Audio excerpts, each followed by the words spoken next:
Hello friends. इस video को अगर आप जेईई मेन का प्रिपरेशन करते हैं तो इस वीडियो को लास्ट तक देखना। डेफिनेटली ये आपका लाइफ चेंज कर देगा, आपको कहाँ से कहाँ पहुँचा देगा। मात्र 5 से 6 मिनट का वीडियो। सो प्लीज़ लास्ट तक देखना, मेरा एडवाइस है कि ये वीडियो होने वाली है कि आप देखिए जनवरी 2024 का सेशन 1 का ओनली 1 मंथ बचा है, जो 24 जनवरी से एग्जाम्स हैं जेईई मेन का।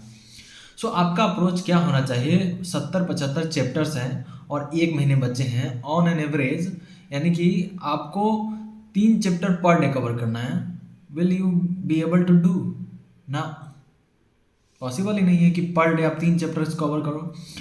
देखो, आप 3 कैटेगरी के बच्चे होते हैं। पहला, जो कट ऑफ क्लियर करना चाहते हैं। दूसरा, कि एक अच्छे एनआईटी में अच्छा ब्रांच सिक्योर करना चाहते हैं। और तीसरा, रैंकर। डेफिनेटली आप रैंकर नहीं हो, क्योंकि रैंकर्स अच्छे अच्छे इंस्टीट्यूट के स्टूडेंट्स होते हैं और उनके वेरी क्लोजली अच्छे अच्छे गाइडर होते हैं। ओके, सो आप यहाँ यूट्यूब पे वीडियो देख रहे हो तो डेफिनेटली आप रैंकर नहीं हो। होप आप फर्स्ट वाले कैटेगरी पे नहीं हो कि जस्ट क्वालिफाई करना चाहते हो। So we will discuss on the second category कि आप एक अच्छे एनआईटी में अच्छा ब्रांच सिक्योर करना चाहते हो और आपको ऐसा लगता होगा कि जस्ट हम क्लियर कर लें, जस्ट हम कट ऑफ क्लियर कर लें।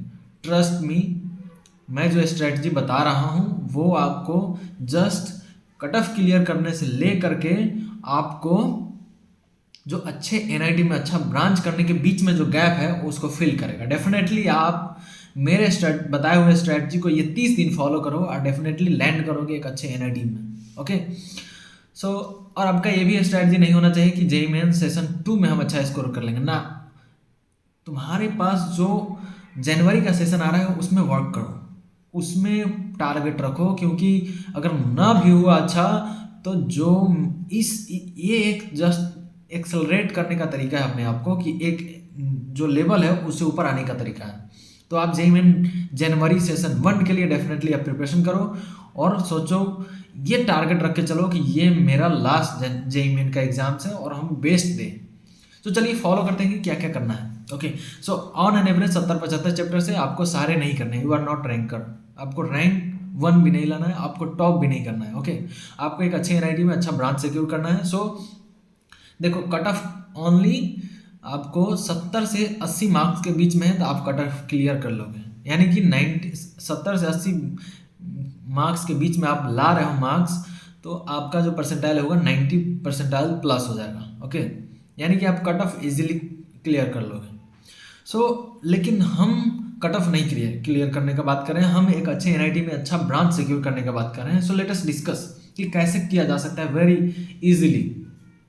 सो हम कुछ चैप्टर्स का एनालाइजेशन किए हैं। ओके, उसके बेसिस पे हम रिकमेंड कर रहे हैं कि आपको 70-75 चैप्टर्स नहीं करने हैं, आपको मात्र 12 से 17 चैप्टर्स, यानी कि ऑन एन एवरेज आपको बता दें तो 16-17 चैप्टर्स है, वो कवर करने हैं 30 दिन में।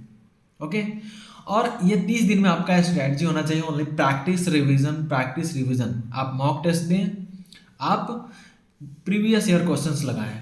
प्रीवियस ईयर क्वेश्चंस लगाने से ये होता है कि अभी जो जेईई मेन में जो क्वेश्चंस आते हैं वो ज़्यादातर फार्मूला बेस्ड होता है in case of physics and mathematics. Chemistry का मुझे उतना पता नहीं है, क्योंकि 4 साल पहले मैं अपियर हुआ था, 5 साल। करेंट का तो सिनेरियो का जो केमिस्ट्री का है उतना मुझे नहीं idea, but physics and mathematics आप डेफिनेटली फार्मूला याद रखो और प्रैक्टिस करोगे तो फार्मूला याद रहेगा। आप ऐसे फार्मूला लिख लिख के याद नहीं कर सकते, वो कहाँ पे यूज होगा वो होना चाहिए, तब जाकर के यहाँ पे बैठेगा। आप प्रॉब्लम में जब तक फॉर्मूला को इम्प्लीमेंट नहीं करोगे आपके माइंड में ऑटोमेटिक सेटल नहीं होगा। आप याद करोगे भूल जाओगे, याद करोगे भूल जाओगे। So best way to remember is that start practising every day. आप मॉक टेस्ट दें, हर 2 दिन पे दें, क्योंकि 30 दिन अब बचा है। मॉक टेस्ट जितना ज़्यादा दें, और रिमेंबर आप मॉक टेस्ट दे रहे हैं, कौन से चैप्टर्स में आपको कितना स्कोर हुआ, कौन सा चैप्टर आपका वीक है, जो हम बता रहे हैं उसी चैप्टर्स का बात कर रहे हैं। आपको हम 15 से 17 चैप्टर्स बताने जा रहे हैं, जो कि आपको 30 से 35 क्वेश्चंस आते हैं उतना ही चैप्टर से। मात्र 15 से 17 चैप्टर से 30 से 35 क्वेश्चंस आते हैं, यानी कि ऑन एन एवरेज अगर 30 भी लें, अगर मान लो कि 35 क्वेश्चंस आते हैं, आप 30 भी करेक्ट करके आते हो, so it will be 124 marks, 120 marks. Okay, so 120 marks आएगा पता है 120 मार्क्स आपको कितना रैंक ला देगा? 20,000 से लेकर 25,000 के बीच में 120 मार्क्स रैंक आपका ला देगा। सो डेफिनेटली आपका स्ट्रैटेजी होना चाहिए, और 20,000 रैंक डेफिनेटली बहुत अच्छा होता है एक अच्छा NIT में अच्छा ब्रांच के लिए। ओके, सो चलिए डिस्कस करते हैं। फिजिक्स का बात करते हैं, my favourite subjects. Modern physics, number of question 5। Current electricity, number of question 3।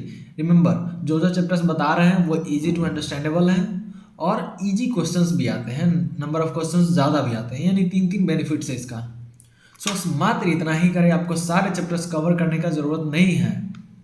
Modern physics 5 question आते हैं, करंट इलेक्ट्रिसिटी 3 क्वेश्चन आते हैं, इलेक्ट्रोस्टैटिक्स 3 क्वेश्चन आते हैं, मैग्नेटिज्म 2 क्वेश्चन आते हैं। आपको फिजिक्स में मात्र इतना ही करना है, 4-5 चैप्टर्स। अगर आपको लग रहा है कि मेरे लिए काफ़ी कम है तो ऑप्टिक्स भी देख सकते हैं, हीट एंड थर्मोडायनेमिक्स भी देख सकते हैं, इलेक्ट्रोमैग्नेटिक इंडक्शन एंड AC भी देख सकते हैं।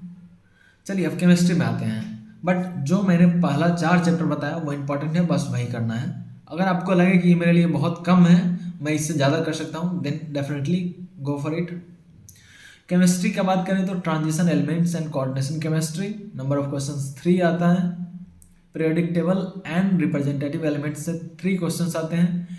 Thermodynamics and gaseous states 2 questions आते हैं। थर्मोडायनेमिक्स आपको फिजिक्स में भी पढ़ना है, केमिस्ट्री में भी पढ़ना है, तो एडवांटेज हो जाता है कि दोनों जगह पढ़ें, बस थोड़ा सा साइन कन्वेंशन का डिफरेंस होता है तो वो याद रखना है, बाकी ऑलमोस्ट सेम ही चीज़ पढ़ना होता है, थोड़ा बहुत डिफरेंस होता है। सो आपको दोनों जगह एडवांटेज मिल जाएगा।